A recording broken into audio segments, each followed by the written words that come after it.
Bonsoir mes fidèles internautes de Sénégal 7 TV ñu ngi leen di nuyu bu baax a baax di leen ziara toujours comme ni ñu koy faral di defee seen entretien yi nga xamante ni moo leen di permettre ngeen di mën a suivre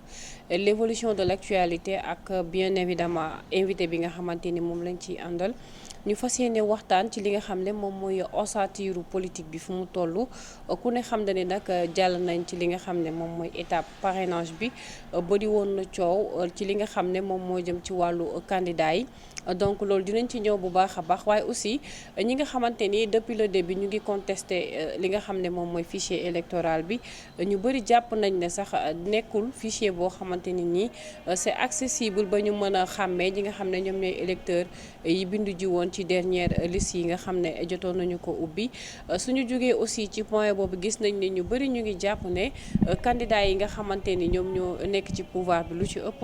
ñoom ñooy jàll par rapport ak yeneen candidats yi nga xam ne ñu ngi ci biir opposition bi donc loolu bu ci nekk ci point yooyu moom dina ci ñëw apporter ci li nga xam ne moom mooy gis-gisam waaye aussi jurisprudence bi nga xamante ni ñu ngi koy waxtaanee ci réew mi mu concerné yenn candidats yi jot na ñu xoolaat bu baax a baax li nga xamante ne moom mooy seeni situation par rapport ak échéance yi ñu jëm yooyu point yëpp tey moom la ñu fas yéene faram-fàcce ànd seeg koo xamante ni yaakaar naa duñu ko présenter Sénégalais tout le temps il est devant les caméras bu ko defee rek ñu tàmbali li nga xamante ni moom mooy waxtaan bi bonsoir monsieur Pape Demba Thioune. Bonsoir soxna Lalla maa ngi lay nuyu di nuyu également les téléspectateurs de Sénégal 7 di nuyu également kilifa kër gi di leen jaajëfal di la jaajëfal également ci invitation bi. merci beaucoup am nañu plaisir dalal la donc dañuy dem directement dans le vif du sujet gis nañu. semaine bi yëpp amoon nañ semaine bu mouvementée par rapport ak li nga xam ne moom moo xewoon fële ca conseil constitutionnel la majeure partie des candidats ils ont contesté la façon dont le conseil constitutionnel a pu faire l'étape du parrainage. Bon, moi je dirais que c'est déjà dañ ko yéex a def parce que même boo xamee processus électoral lu muy doxee di nga xam ne le conseil constitutionnel lu mu def lu rek lu mun def c'est-à-dire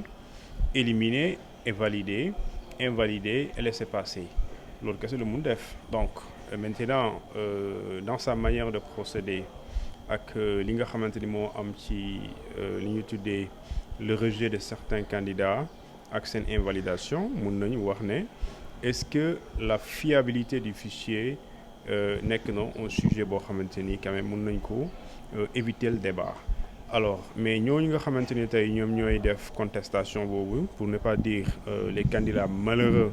yu ñu rejeté mais ñoom xamoon nañ ne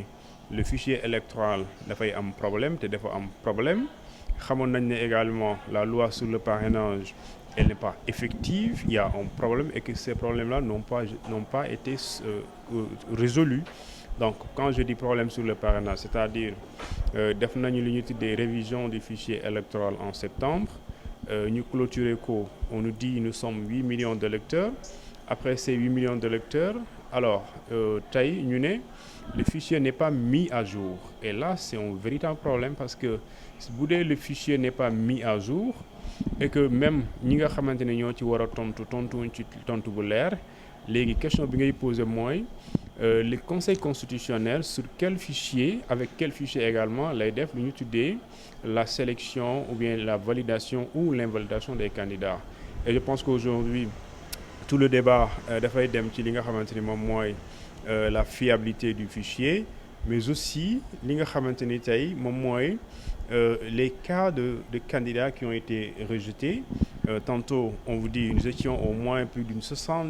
70 candidats à la candidature. Au total, c'était 93. 93 déjà, voilà, presque la centaine. Mais malheureusement, nous sommes 30, nous sommes au moins 21. Alors, pour dire qu'il y a une sélection de rigueur alors loolu nag comme ni ñu koy waxee on dit choisir c'est éliminer éliminer c'est frustrer et là je pense que ñi nga xam ne ñoo nekk les malheureux candidats donc le devoir c'est le plus absolu c'est le droit plutôt le plus absolu c'est de faire recours de contester cette décision mais moi je suis pas surpris et je pense que même ces candidats ne devraient pas être surpris parce que le fichier n'est pas du tout quand même fiable parce qu'il y a des corrections à apporter vu li nga xamante ne mooy le nombre d'incorrections avec ñi nga xamante da ngay dem ñu ne la votre nom ne figure pas sur le fichier alors que nga bokkoon ci fichier bi daaw ren ñu ne la nekkoo si alors diggante bi changé woo dara là y a un problème. voilà donc am na ci ñoo xam ne peut-être jàpp nañu ne seen ay parrainage peut-être gars yi dañu ko bëggul woon seen dossier du moins dañu ko bëggul woon a contrôler tout simplement parce que am na ci ñoo xam ne jàpp nañ ne clé bi nga xam ne moom la conseil constitutionnel souvent di wax ne mënuñu ko exploiter clé la boo xam ne ñoom ñoo leen ko jox. étant donné que tey su fekkoonte ni clé la boo xamante ni kenn mënu ko utiliser forcément kenn du leen ko jox donc foofu il va falloir que ñu interpeller la DGE concernant ci li nga xam ne moom mooy clé boobu parce que ñii seen dossier xool nañ ko mais am na ñoo xam ne seen dossier kenn jotu ko sax xool. waaw déjà man cette question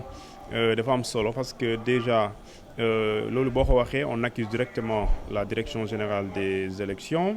et aujourd'hui on veut imputer ces responsabilités au Conseil constitutionnel parce qu'il y a des victimes alors ces victimes là déjà problème bi am ci sélection bi ak validation invalidation des candidatures ni nga koy comprendre déjà problème yi dafa varier benn on vous dit am na boo xamante ne ci administration électorale lu jógee am boo xamante ne ci ñi nga xamante ni ñoom ñooy les électeurs sénégalais yi toog seen kër yi di yóbbante seen pièce d'identité loolu ñoo ko def ak candidats yi aussi toog seen kër di yónni ay nit ne leen jël leen ay photocopie wala nañ leen envoyé alors que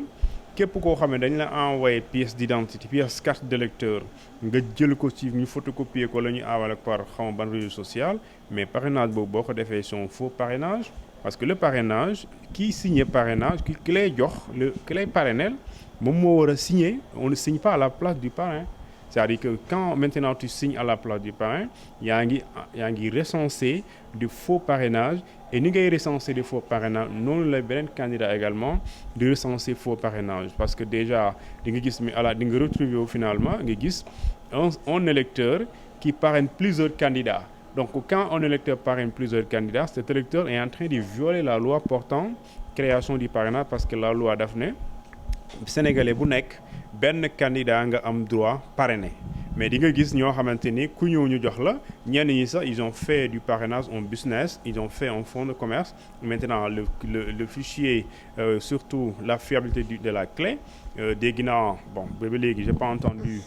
les informaticiens du conseil constitutionnel en tout cas contester loolu nga xamante ni moom lañ doon tuumaal pour wax leen ne fichier yi des fois dañ naan le fichier n'est pas exploitable donc il y a un virus wala il y a des modifications qui ont été apportées par rapport aux données des différents candidats qui ont été éliminés donc je pense qu'aujourd'hui il serait très méritoire que le conseil constitutionnel apporte des réponses par rapport à ces accusations qui sont quand même sérieuses parce que dañoo nekk ci processus électoral donc toute question est pour moi importante pour que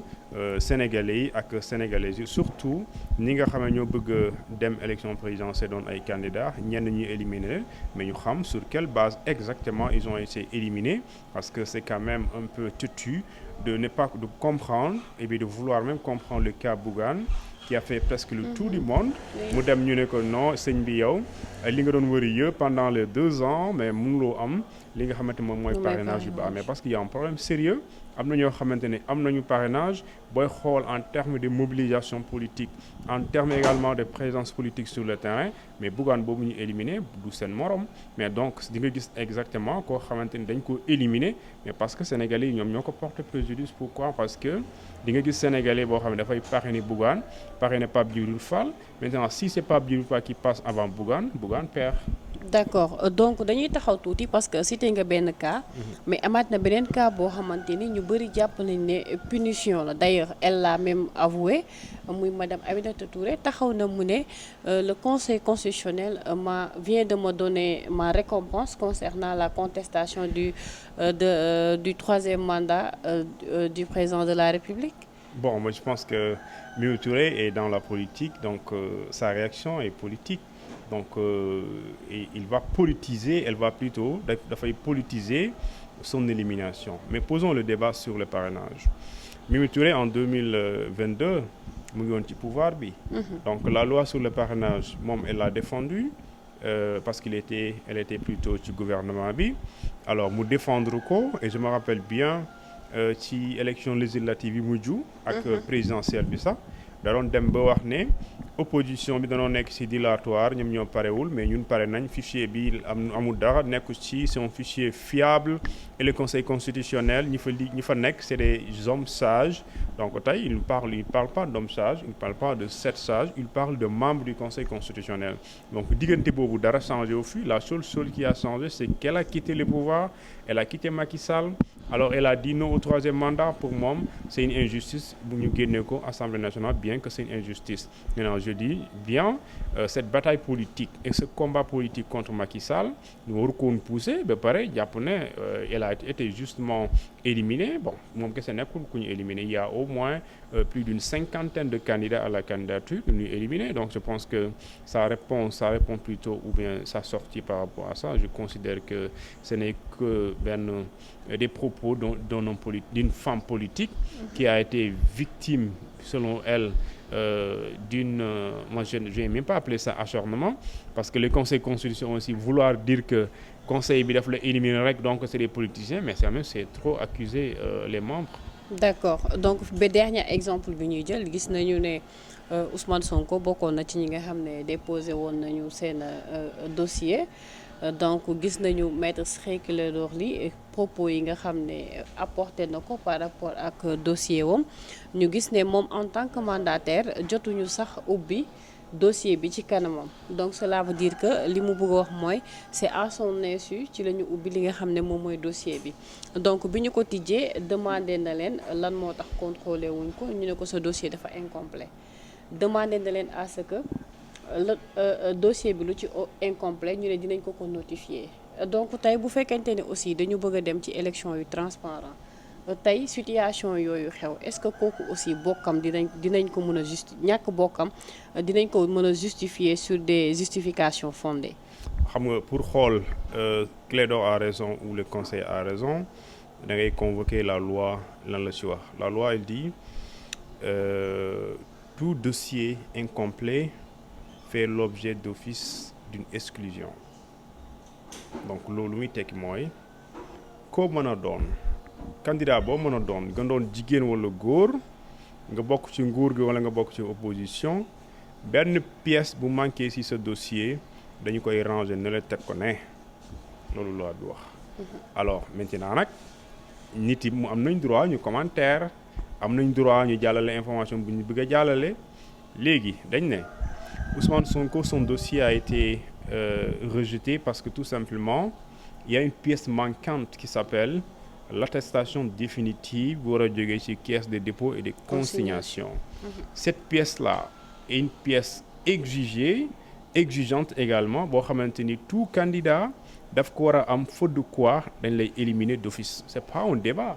C'est-à-dire que c'est pas Sonko, c'est pas Mimi Touré, c'est pas Abdourahmane Diouf, c'est pas Amadou Ba. Même Amadou Ba bu déposer sans la pièce dañ koy rejeter parce que loi bi loolu la wax. Boo demee ci article 120 et 121 moom moo lay wax les différents documents à fournir pour que yow sa candidature ñu mën ko valider. Donc si un seul document dafa manqué mënoo fexe bu ñu valider ko. Maintenant le débat peut être approfondi parce que Ousmane Sonko pourquoi amul attestation définitive, c'est une question bu ñu war a poser et bu ñu ko poser mën nañ xuutal, c'est-à-dire dafa dem caisse de dépôt et de consignation ñu ne ko yow sa tour nekkul ci liste candidat à la candidature à l'élection présidentielle. Et liste boobu kenn ku moo koy joxe mooy la direction générale des élections, la DGE. Et la DGE mbooy ma doon dégg par exemple joxe na fiche de parrainage joxul diw maintenant DGE bu lay jox fiche de parrainage da la koy jox conformément à l'article 57 du code électoral qui dit clairement tout Sénégalais électeur peut faire acte de candidature et peut être élu sous réserve des conditions d'âge et d'inéligibilité prévues par la loi. La loi, qu'est-ce qu'elle prévoit en termes de conditions d'âge? Elle dit il faut avoir 35 ans au moins, 75 ans au plus, inéligibilité, c'est-à-dire que ce Sénégalais-là qui veut être candidat, day fekk moom ñu rajjewuñu ko génnewuñu ko ci fichier électoral bi day fekk mu doon ku exister maanaam turam nekk ci fichier bi. Alors prenons le cas de Ousmane Sonko. On vous dit maintenant partant de ce fait, de ce principe juridique, donc bu dee sa tur nekkul ci fichier électoral bi même boo ñëwee taxaw pointé à la DGE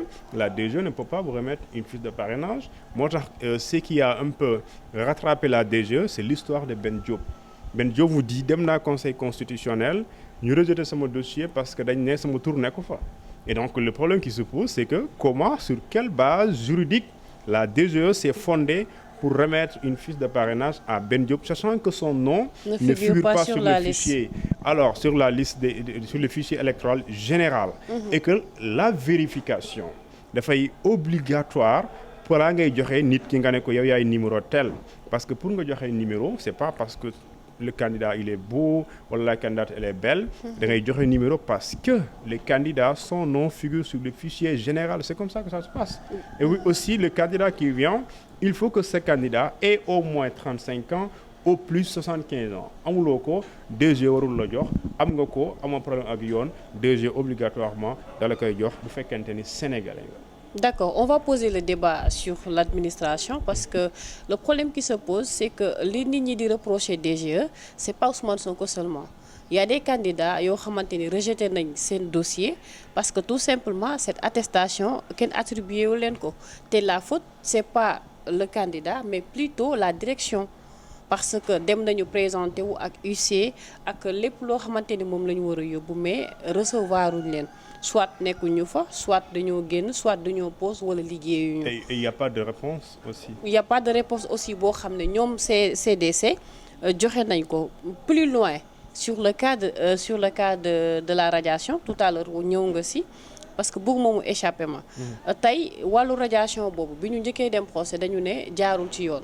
ñu jox ko dëgg pourvoi en cassation amaat ñu demaat tribunal la même chose donc tey ñu ngi ci waat pourvoi en cassation ci benn mbir boo xamante ni jàpp naa ni su fekkente ni aussi justice bi dañ ko war a doxal comme il se doit waru woon a mën a demee nii. Non, faut faire court et résumer même l'essentiel.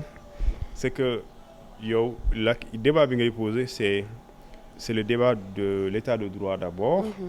le débat du respect des décisions de justice, et cette même justice est l'administration censée exécuter et respecter les décisions de justice comme ni ko loi bi waxee. Alors dañ ne bu dee ci matière électorale la ñu nekk article 43 du code électoral moo ne bu dee kenn ci sénégalais yi dafa am jafe-jafe ak yoon surtout ñu ràjji ko àndu ci tribunal bi waa ji dëkk mooy tribunal d'instance waa ji am na sañ-sañ saisir ko pour ñu rétablir ko ci ay droit am parce que dafa jàpp dañ koo tooñ. Ousmane Sonko dañ koo ràjjee mu jàpp ne ni ñu ko ràjjee jaarul yoon procès bi jaarul yoon li ñu tuddee contumace bi amatul daanu na état bañ ne daanuwul ñu porte ko préjudice bëgg ko éliminer bëgg ko radier mu bañ. Article 43 ne kooku bu saisiré tribunal d'instance président du tribunal d'instance bu atte bi bu ma dee ñaari fan 48 heures plus tard dafay rendre sa décision de justice bu ko rendre nga dem ci article 47 du code électoral il dit lorsque les décisions de justice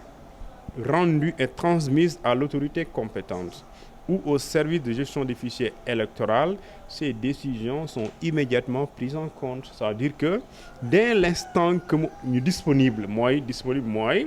ki atte na rendre na ko mooy joxe na ko rendre ko ba pare daal di ko transmettre jox ko ku mu ko war a jox donc bu ko joxee ba pare da koy jébbal ñi nga xamante moom mooy le service plutôt de gestion du fichier électoral, c'est la DAF. C'est la DAF qui radie, c'est la DAF également qui réintègre. Maintenant, si on vous dit que nit ki dañ ko radier sur la base d'une décision de justice, si cette même personne doit être réintégrée sur la base d'une même décision de justice, c'est la DAF qui doit le faire. Maintenant, si la DAF ne le fait pas, amul benn explication juridique boo xamante ne mën nga ko teg. D'accord. Et DGE dafa sóobu woon au début communiqué bu mu njëkkoon def dafa dugg ci combat boo xam ne du moom c'est-à-dire du moom moo waroon tontu. Parce que DGE moom dugalul kenn génnewul kenn. da nga jàpp ni réplique bi du woon moom. C'était la DAF qui devait DAF moo waroon tontu. D'accord. Parce que c'est comme yow ñu ne la yow yaa yore sa caabi kër gi fii nii. yow léegi kuy dugg ku génn yaa koy contrôler. man mii nga xam ne sama bureau fee la ne est-ce que man ma responsabilité de dire que diw moo dugg du moo génn. C'est la DAF moo waroon wax ne ñun ñoo génne Ousmane Sonko parce que dañu ko santoon. DAF en réalité dañ koy sant. Ministère de la justice moo bind ministère de l'intérieur service militaire de l'intérieur bind waa DAF ne leen waa ji Ousmane Sonko moom ak yeneen sénégalais dañu leen radier parce que dañ leen atte dañoo am problème ak yoon. cette même justice koo waree dugalaat noonu lay wax danaan waa ji yéen a ko génne woon justice nee na dugg ministère de la justice bind ministère de l'intérieur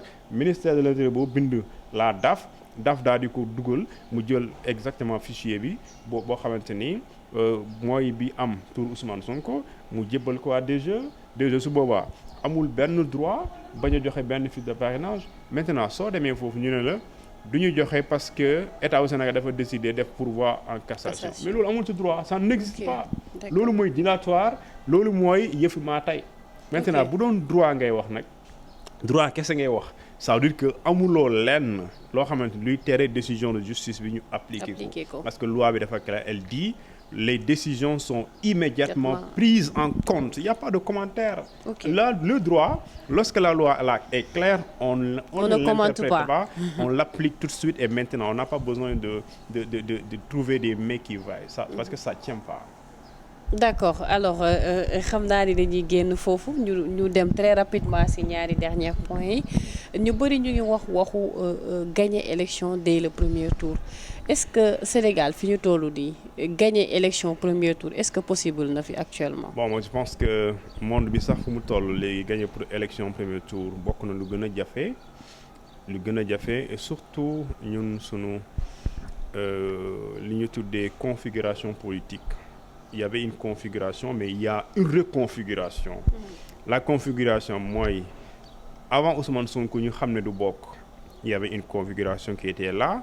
Ousmane Sonko, Macky Sall, ou bien le camp Sonko et le camp Macky Sall, et l'opposition et le pouvoir. Mais après que Ousmane Sonko, conseil binet, dossier Mbahoul, il y a une reconfiguration. Après que des candidats nous éliminent, il y a une reconfiguration. Parce que Bougane, out. Docteur Abdourahmane Diouf out Mimi Touré out alors ñooñu out fan la ñuy dem. loolu mooy reconfiguration est-ce que ki nga xamante ne moom mooy Mimi Touré est-ce que dafay wéy nekk ci opposition si oui kan lay àndal. parce que dans l'opposition il y a plusieurs candidats. donc ces candidats là Mimi Touré kan lay jàpp ne moom la gën a jege bu doon Sonko dem na mën nga jàpp ne sans nga juum Sonko lay àndal. mais tey donte Sonko am na beneen plan parce qu'il y a le plan C. Il y a le plan B et le plan C. Et kan si ñoom lay àndal. Et puisque déjà kenn du wax ne diw lay àndal parce que ñooñu ngay wax ne moom nga boo ko waxee di nga juum wala mën nga juum parce que dara wóorul la Bassirou dañ koy valider.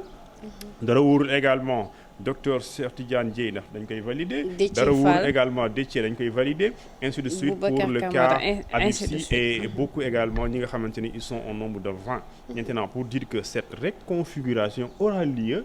Le lendemain de la publication des listes des candidats officiels jour boobu ngay dégg pendant toute cette semaine jàppal ñuy def ay conférence de presse diw naan man kii laa soutenir et ça va se passer comme ça. Les grandes coalitions vont naître et maintenant lii wane ne élection kii mu ëpp sang pour gagner ko mu ngi dépendre si ñi nga xamante ne lañ invalider seen candidature kan lañ décider àndal. Et je pense que le camp de pouvoir même bu la ko waxul ils sont dans des tractations comme également ñi nga xamante ni ñoo nekk ci position de favoris validés pour l'instant ñu ngi ci position de tractation pour xool diw nan laa koy convaincre pour mu ñëw ci man. alors pouvoir bi comme ni nga ko waxee gis nañu ne actuellement dañu xaw a dispersé wu mën naa wax ne tey ki nga xam ne mooy seen potentiel candidat di monsieur Amadou Ba ñu bëri dañu génn ci moom dem ànd ak sax ñeneen ñi par rapport ak Mohamed Boun Abdallah Dionne Aly Ngouille Ndiaye ba ci Mame Boye Diao est-ce que tey moom le fait que ñoom ñu bëgg ko gañaloo dès le premier tour dina facile étant donné que tey ñoom ñëpp rocceeku nañ ku nekk ber nga sa daara. Bon déjà xam nga quand bi ngay wax est-ce qu'il y a possibilité d'un premier tour ci élection yu ma ne la dina bokk na lu gën a jafe pourquoi. booy xool tey nga analyser le pouvoir le parti au pouvoir ou bien la mouvance présidentielle mais ñi fa nekkoon au moins 4 ñoo xam ne dañoo am doole te kenn du ko lam-lame te kenn du ko weddi Mame Boye Diao électorat am dafay peser ci li nga xamante moom mooy électorat Benno bu génnee waa Benno dañ koy sentir. Boun Dionne aussi bu génnee bu ci delluwaatul Benno da koy sentir. ki nga xamante ni moom mooy également Mimi Touré mën nga ko xeeb lool waaye bu muy dem egg aussi yóbbaale na même bu dee xanaa 100 dina yóbbaale ay 100 électeurs. te loolu xanaa doo ko xeeb sa ba nga naan matul 100 donc dina yóbbaale ay ñoo xamante ni mu ngi woon ci Benno donc cet électorat Benno bu muy àndal dafay nekk défavorable à ki nga xamante ni moom mooy la mouvance présidentielle. maintenant ñooñu nga xamante ni ñoom ñooy ànd ak ñooñu nekkoon Benno ñu génn fan la ñuy dem loolu mooy le grand débat maintenant nag fu ñuy dem. Aussi, il ne faut pas oublier, il y a de nouveaux Sénégalais inscrits qui sont au nombre de 300 000. Et alors que l'élection législative yi passée, Benno moo raw toutes ces coalitions-là bi nga xamante ni moom mooy la coalition Aar Sénégal la coalition Yewwi Askan Wi la coalition Taxawu Wàllu Sénégal donc ñooñu ñëpp Benno moo leen ëppale parce que mu ngi woon amoon na ay 1 million 500 et quelques alors que coalition Yewwi Askan Wi boo doon dajale seen affaires yi yëpp matul 1 million 100 000 donc du coup diggante boobu la coalition Yewwi Askan Wi elle n'existe plus existé wul ki nga xam ne mooy PUR yóbbu na ay nitam Taxawu Sénégal dem na ay nitam si nga xamante mooy Cheikh Tidiane Dièye mën nga ko rapproché waa Pastef mais ñoom tamit jël nañ seen nit alors parmi ñooñu nekkoon ci coalition Yewwi Askan Wi kan moo ëpp doole wala ñooñu ku nekk da ngay xëcc jëmale sa place moo tax des fois ils sont en bataille dispersée parce que jamono ji chacun travaille pour son propre camp même si vous êtes des opposants yow da ngay def focus sur sa candidature wala sa candidature ki nga xamante ni moom mooy sa parti politique. alors fi ñu koy jeexalee rek mooy la Cour suprême gis nañ ni ñu bëri dañu jàpp ne parfois li nga xam ne moom mooy jurisprudence bi duñ ko gis bu baax a baax mu doxal ko étant donné que décision yu fa ëpp tey képp ku bokk ci opposition bi boo fa demee souvent ay décisions yu défavorable ngay am ñenn ñi jàpp ne peut-être c'est un constat boo xam ne dañu ko seetlu ñenn ñi jàpp ne peut-être dafay def liggéeyam donc ñu bëggoon xam sa gis-gis par rapport ak le pour et le contre. Jurisprudence par rapport ak yenn décision de justice yi je veux dire comme exemple on peut citer le cas de Barthélémy Diaz. Oui. On peut citer le cas de Ousmane Sonko sur les 2 procès. donc bokk na ci ñaar yooyu nga xamante ni jàppoon nañ ne peut-être benn bi au moins bu ñu demee dinañu casser décision bi. waaw xam nga Cour suprême nag il faut que aussi ñun Sénégal. ñu gën a di avancer trop di juger parce que Cour suprême moom lu buy àtte dafay xool ndax àtte bi am bi mujj am ci kooku indi la wala kooku ñu indi dafay xool est-ce que le droit a été dit est-ce que le juge de la cour d'appel a dit le droit si cour bu jàppee ne le droit a été dit par le juge ou bien par le tribunal de la cour d'appel bi nga xamante moom moo mujjee àtte dossier bi maanaam le jugement en 2e instance mais la cour suprême lu muy def amul sañ-sañ lu dul confirmer loolu nga xamante jàpp na ne droit la ñu wax amul lenn loo xamante ne wax nañ ko maintenant si la cour suprême estime que dans une affaire qui a été jugée en 2e instance cette affaire-là les juges n'ont pas dit le droit mais la cour suprême du muy def simplement dafay infirmer dafay également lu ñu tuddee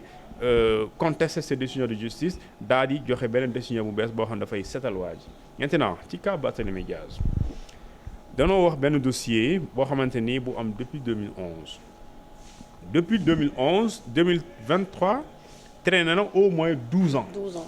Donc 12 ans pour un dossier boo xamante c'est pas un dossier criminel c'est un dossier délictuel parce que c'est des coups et coups mortels ayant donné la mort sans l'occasion avoir l'intention de la donner. Donc ñu topp ko ci daan ko ba mu purger la peine àndu ci parce que àndul ci li ñu tuddee les pénalités civiles. Maintenant si la Cour suprême considère que Barthélémy Diaz yow mii Cour d'appel ne yow yaa rey Ndiaga Diouf coup mortel ñun am nañ confirmation ne yow yaa ko rey ñu confirmer daan bi foofu je vois que ban jurisprudence la war a appliquer. Sachant que moom jàpp na ne kooku ñuy wax Barthélémy Diaz il est coupable des faits. Donc c'est l'auteur donc il y a pas de débat. Maintenant si cas aussi Ousmane Sonko xam nga le tribunal d'instance bu Dakar le juge Thion plutôt daf ne yéen waa état wu Sénégal da ngeen radier Ousmane Sonko de manière injuste point. Li ngeen appliqué ñu tuddee ko jugement bi am ci procès Adji Sarr ba yéen ngeen koy dundaloo les déchéances de l'article 312 du code de procédure pénale yooyu du yoon parce que amatul. Pourquoi? Parce que waa ji nekkatul en état de contumace mu ne parce que waa ji il a été arrêté depuis le 28 juillet 2023 alors que la loi dit lorsque une personne en état de contumace lorsqu'elle vient d'être arrêtée cette décision de justice bi ñu ko tegoon dafay daanu l'anéantissement du jugement est effectif et la contumace est amatul est anéantie et le jugement est nul. Donc kooku mënoo ko jàpp nga naa ni ko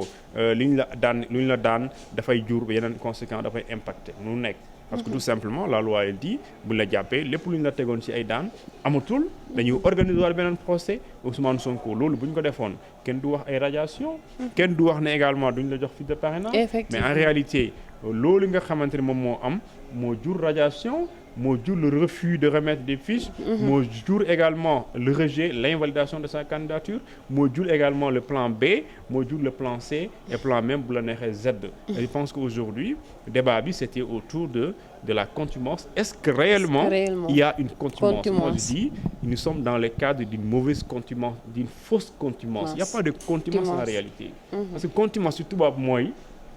koo xamante ni yoon atte na la mais yoon tegagul la loxo loolu mooy contumace. Étant donné que moom mu ngi woon ci biir dëkk bi. mais c'est-à-dire xam nga soit ñun dañuy wax loo xamante ni tubaab la wala loo xamante ni ñun parce que ñun créé wuñ contumace droit mooy nga atte nit koo xamante ni wàllum crime nga koy toppee te yow amoo possibilité nga jot waaj léegi ñu la bis boo ko jàppee nekkatul contumace parce que kooku biñ koy wooye contumace mooy jamono ji nga xamante ne amoo possibilité nga teg ko loxo moo tax ñu ne lorsque l'autorité est à sa disposition la personne bi mu doon wër kooku nekkatul contumace donc dafay changer de statut bi du muy doon mooy dafay doon accusé